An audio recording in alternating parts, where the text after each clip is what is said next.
Ok, donc pour cette avant-dernière vidéo des nouveautés, je voulais vous parler des nouvelles cartes graphiques dans les ordinateurs portables. La prochaine vidéo ce sera sur les nouveaux processeurs. Donc au niveau des cartes graphiques, AMD a pratiquement disparu. Voilà, et on retrouve Nvidia donc avec la série 1000, donc 1050, 1050 Ti, 1060. Je sais pas s'ils ont fait des 1060 Ti. Voilà. Alors il y a certains PC portables qui ont des cartes, par exemple des 1080 classiques directement, donc ça c'est assez ouf, mais c'est souvent des 17 pouces assez fat. Et du coup ce qu'ils ont fait c'est qu'il y a des 1080 par exemple qu'on appelle Max-Q. Voilà, donc c'est un peu de l'arnaque parce que le constructeur vous dit pas forcément que c'est un Max-Q. Typiquement dans le dernier Alienware, bon, 15 pouces, donc la troisième génération sauf erreur. C'est une 1080, mais une 1080 Max-Q, et comme vous le voyez, elle est un tout petit peu moins performante. On est à, voilà, si on est à 100% avec la Max-Q, on va être à 121 avec l'autre, avec la desktop. Et puis, si on compare rapidement donc la Max-Q avec la 1080 donc complète, qu'on peut retrouver dans un ordinateur portable,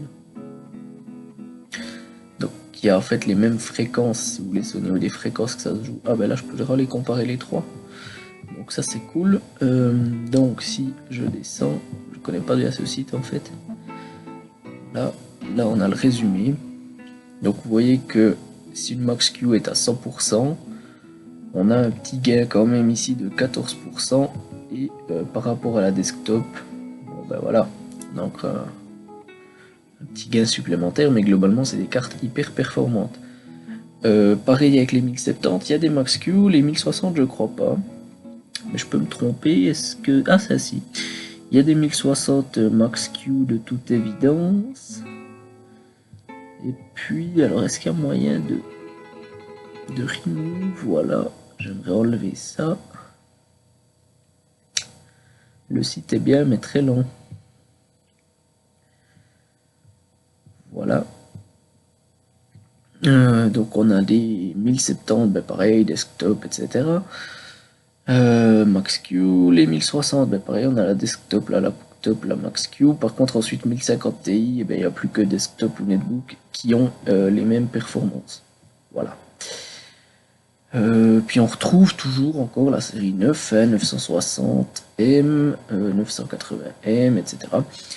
C'est pas des versions complètes, donc dirigez-vous plutôt vers la série 1000. Même si c'est la Max-Q, c'est des cartes qui sont devenues... En fait, avant, si vous voulez, vous aviez beau avoir une 980M, c'était équivalent à peut-être une 970 ou une 960 classique, un peu entre les deux.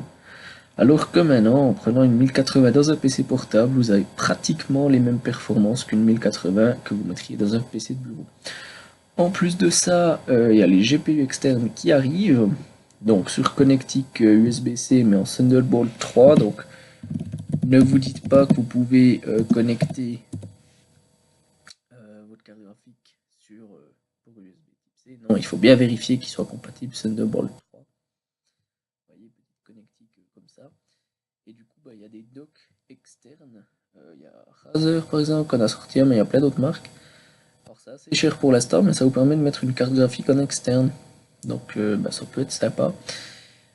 Mac OS X prend cette fonctionnalité en charge également avec les cartes AMD, et Nvidia a sorti un driver web pareil pour les Mac. Donc je pense que ça peut être sympathique. Voilà, donc c'est tout pour les GPU portables, et moi je vous retrouve demain pour les processeurs portables.